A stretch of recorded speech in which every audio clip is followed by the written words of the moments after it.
This is coming from the New York Times opinion column, and this was coming from Brent Staples. I've been holding on to this for a minute, but I really want to get this into the record. Shout out to T. Hassan Johnson for putting this up on his Twitter. I like getting historical pieces accurately because it's always a blueprint. And there's a saying that says, the past is never dead and buried. In fact, it's never even past. How the suffrage movement betrayed black women. The suffragist heroes Elizabeth Cady Stanton and Susan B. Anthony seized control of the feminist narrative of the 19th century. Their influential history of the movement still governs popular understanding of the struggle for women's rights and will no doubt serve as a touchstone for commemorations that will unfold across the United States around the centennial of the 19th Amendment in 2020. That narrative in the 6-volume history of the women's suffrage betrays more than a hint of vanity when it credits the Stanton-Anthony cohort with starting a movement that actually had diverse origins and many mothers. Its worst offenses may be that it rendered nearly invisible the black women who labored in the suffragist vineyard and that looked away from the racism that tightened its grip on the fight for the women's vote in the years after the Civil War. Historians are not inclined to hero worship, including Elsa Barkley Brown, Laurie Ginsburg, and Rosalind Turbrick Penn, have recently provided an unsparing portrait of the once neglected period. Stripped of her halo, Stanton, the campaign's principal philosopher, is exposed as a classic liberal racist. There's a lot of those who embrace fairness in the abstract while publicly enunciating bigoted views of African American men, whom she characterized as Sambos and incipient rapists in the period just after the war. The suffrage struggle itself took on a similar flavor, acquiescing to white supremacy and selling out the interests of African American women when it became politically expedient to do so. This betrayal of trust opened a rift between black and white feminists that persists to this day. This toxic legacy looms especially large as cities, including New York, prepare monuments and educational programs to celebrate the centennial of the 19th Amendment, ratified in 1920, which barred the states from denying voting rights based on gender. Black feminists in particular are eager to see if these remembrances own up to the real history of the fight for the vote, and whether black suffragists appear in them.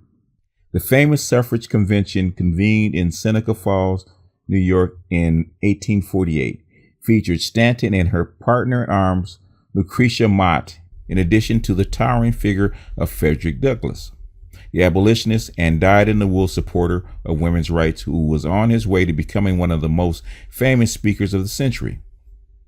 Were it not for Douglass's oratory, the historian Lisa Tetrault tells us, in The Myth of Seneca Falls, the controversial resolution demanding the vote for women might have actually failed.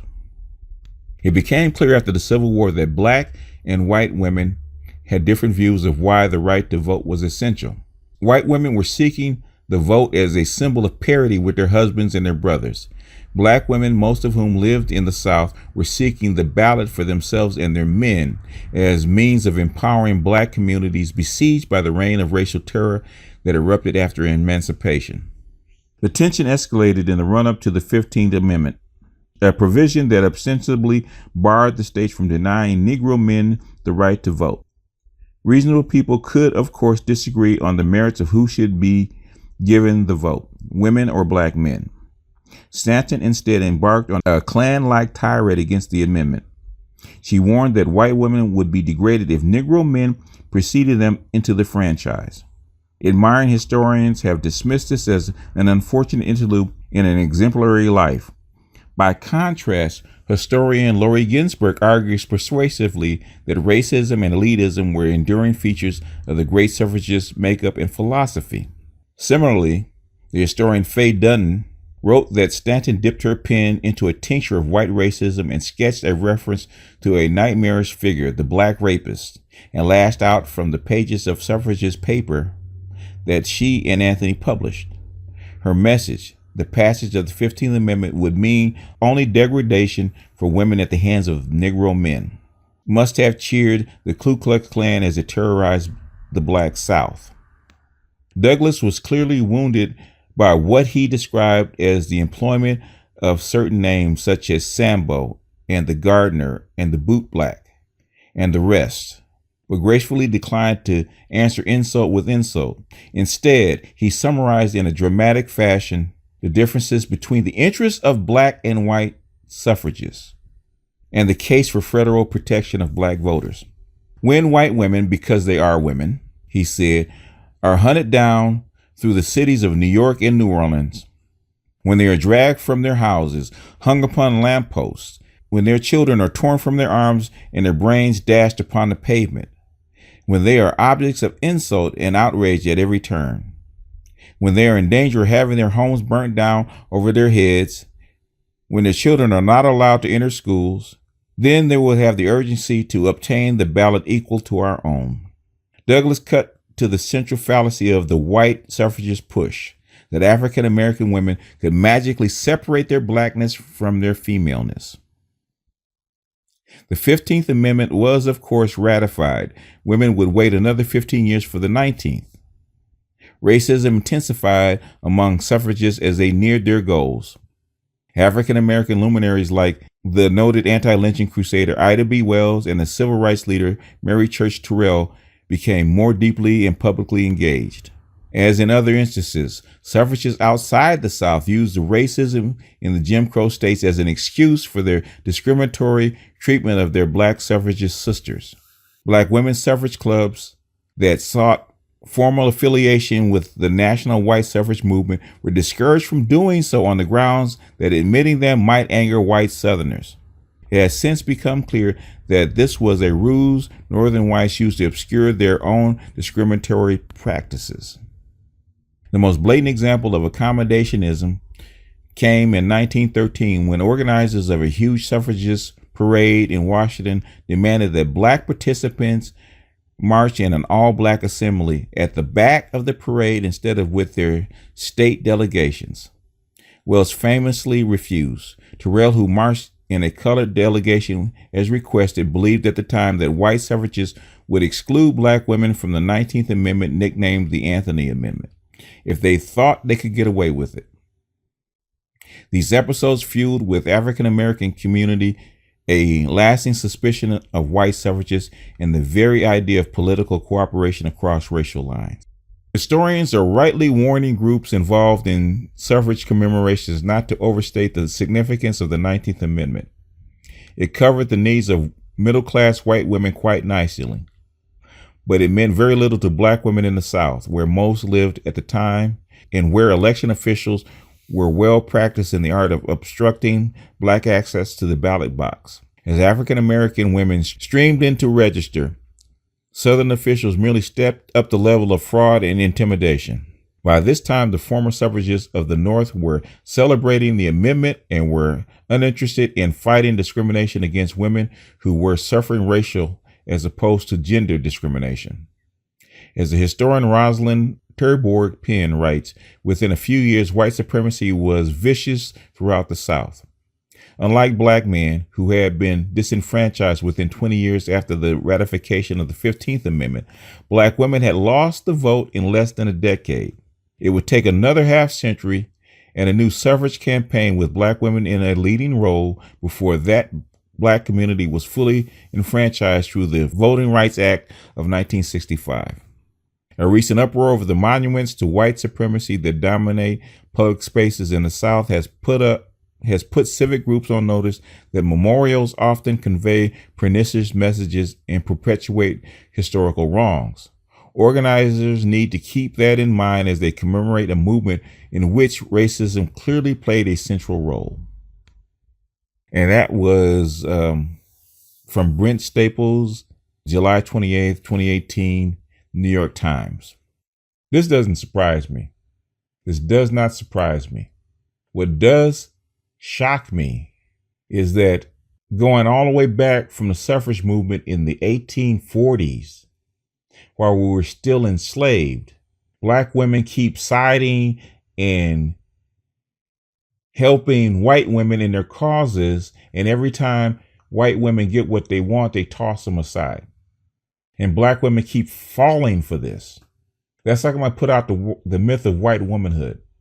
I know Brent Staples is kind of soft shoeing this, because if you just think about it and listen to what he says in this particular opinion piece in this article, this happened in the 1840s. It's happened in the 1860s. The racism happened in the 1860s when Black men were going to get to the votes after they fought for it. Black men didn't get it just because they were men. They actually took arms and went out there in the Civil War and they fought for it. They earned the right to get their enfranchisement. They earned the right to get their vote.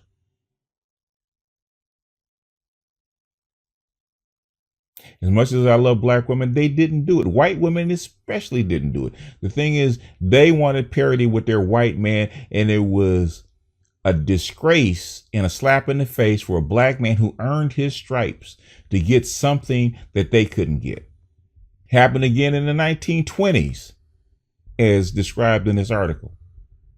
The exact same thing, because those white women did not help you when you got the vote, and the Black woman got the vote in 1920, didn't come down and help you and get your vote and keep your vote once you got it, did they? They turned their pretty little heads and their snooty little selves and cozied up to their white man, to their white brothers and their white husbands, and agreed with them when they took your vote away, because they didn't think you should have had it in the first place. You didn't get it till 1965. Now, did those white suffragists come down in 1965 and help you? No, they waited till after you got it, and then the feminism came in and decided to band with you because your man was going to get something that they wanted, which is access to jobs, access to good, decent jobs in the workforce, and to an education that had been denied them. And then again, what did the feminists do? They wanted what was rightfully fought for by your man. Your men fought and died for that shit. They went to war for it in World War I and World War II. They went to war for it in Korea. They went to war for it in fucking Vietnam and shed blood in the fucking gulags of Vietnam. They earned that shit. They rioted, they marched, they stomped, they were hung, they were bitten by dogs, chased by cops, all that stuff. Formed organizations, they fought for that stuff. And what did white women do? Okay, thank you very much. You Black sisters, guess what? We're oppressed too. You and us are oppressed too. And guess who's oppressing your man? Your rapists, no good Sambos, as the feminists would put. In fact, they didn't call you Sambos anymore because that was offensive. And what did they do? They had themselves put on the docket as an oppressed group, and they got civil rights. And guess who got the bulk of the fruits of the civil rights? It wasn't your man that fought for them. It was your white sisters in arms. And again, you would think that Black women would learn and stop falling for this feminist trap. You would think that the feminists themselves that actually read the books and know the history would stop siding with white women over your man. And some of the stuff that comes out of women's mouths are worse, actually a lot worse than what the white women are saying about them. So all the stuff that was supposed to go to you, supposed to go to your community, supposed to go to your family, guess what they do? The white women, why you think the wealth gap is so big, especially after the 1940s? Why do you think the wealth gap is so big and continues to grow? That's the one thing that wasn't talked about. That is the one thing, I appreciate my Black economists. I appreciate them to death. But there's one thing that they did not say since the 1940s. That the jobs that were supposed to go to the men, half of the group, half of the Black group went to white women, especially after the 1960s. You got to look at a chart and you can see Black women got nothing, virtually nothing as a group. People that got something were white women. The whole law, the whole civil rights movement was supposed to bring black men into parity with white men first. First.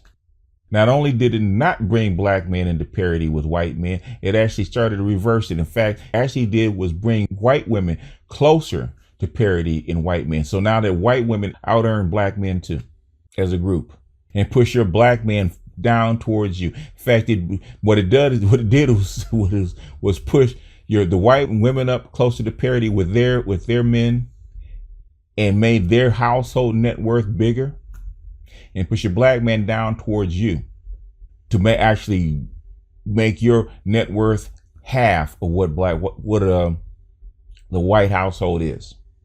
And if you look at the stats, guess what happens? You can actually see it. In every single class, the white household makes way more money than the black household. Why is that? All you did was take money out of your family and hand it over to white women. Not once, not twice, but 4 times. You took power out of your black man's hand and handed it to white women. Not once, not twice, but 4 times.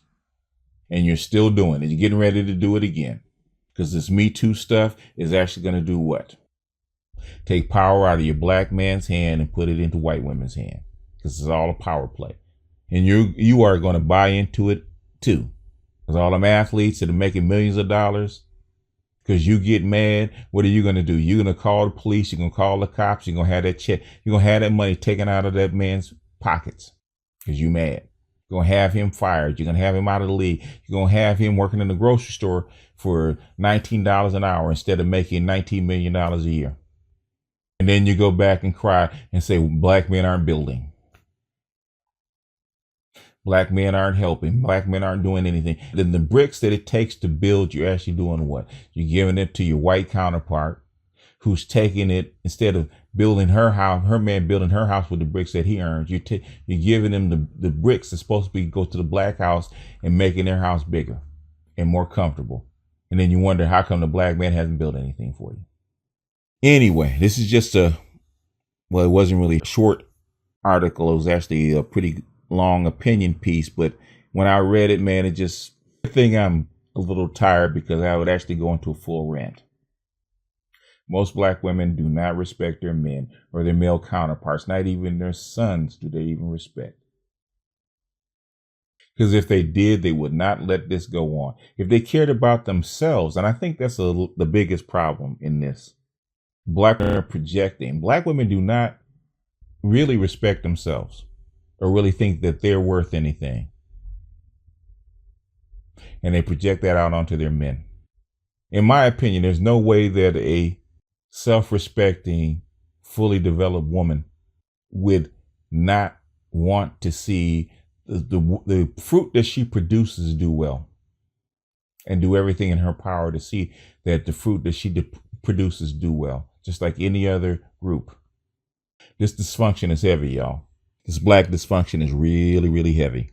Anyway, that's my piece and then my rant. So I'm going to shut it off here. This is BGS out, and I will see you guys on the next one.